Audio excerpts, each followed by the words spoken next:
4356 into 4356 minus 2171 into 2171 வகுத்தல் 2185 into 1/4356 plus 2171 என்ன answer வரும்?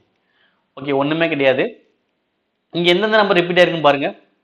4356 2171. ஓகே, இது ஃபுல்லா ரிப்பீட் ஆயிருக்கு. இது வந்து கொஞ்சம் வேற மாதிரி. ஓகே, ஒண்ணுமே கிடையாது. இது என்ன ஃபார்முலா பார்த்தா ரெண்டுமே பெருக்கிட்டு இருக்கான். அப்ப ஏ ஸ்கொயர் மைனஸ் பி ஸ்கொயர். ஓகேவா, 4356 அப்படின்னா ஏன்னு வச்சுக்கோங்க, 2171 பின்னு வச்சுக்கோங்க. அப்ப இந்த ஃபார்முலா எனக்கு எப்படி வந்திருக்குன்னு பாருங்க. A square minus B square divided by இப்போ 2185 எப்படி வந்திருக்கு பாத்தீங்கன்னா, இந்த ரெண்டு நம்பர் கழிச்சிருப்பாங்க.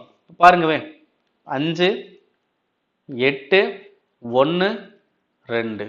ஓகே, என்ன இருக்கு கழிச்சு போ ஏ மைனஸ் பி. 2185 என்னது A minus B into 1 by கீழே இருக்கு ஏ பிளஸ் பி. ஓகேங்களா, இப்ப பாருங்க A square minus B square என்ன formula? A plus B A minus B வகுத்தல் கீழே இருக்கு ஏ மைனஸ் பி, இங்க என்ன இருக்கு ஏ பிளஸ் பி. ஓகேவா, பெருக்கிறது தானே, அப்ப மேல ஃபுல்லா பிரிக்காச்சு, கீழே உள்ளது பிரிக்காச்சு. இப்ப பாருங்க ஏ minus B A minus B A plus B A plus B. அப்ப ஆன்சர் என்ன வரும்? 1 தான் வரும். ஓகேவா, எனக்கு சப்போஸ் இங்க ஏ பி ஏதாவது வந்துச்சுன்னா ஏக்கான மதிப்பு போடுவேன், பிக்கான மதிப்பு போடுவேன். எனக்கு வந்தது என்ன 1 தானே, அவ்வளவுதான் முடிஞ்சு. ஆன்சர் அது ஆப்ஷன் செகண்ட். ஓகேங்களா, ஃபுல்லாக உங்களுக்கு கேன்சல் ஆயிடுச்சு. ஓகேவா, இங்க என்ன வரும்?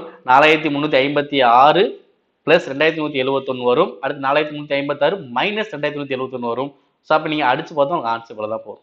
ஓகேவா, அப்போ A square minus B square formula பண்ணி கொடுத்துருவாங்க. ஆக்சுவலா இங்க என்ன வந்திருக்கணும், ரெண்டையுமே கழிச்சு கீழே போட்டுக்கணும். அப்படி கொடுக்காம கழிச்சு போட்டாங்க டேரக்டாவே. ஓகேங்களா, அவ்வளவுதான்.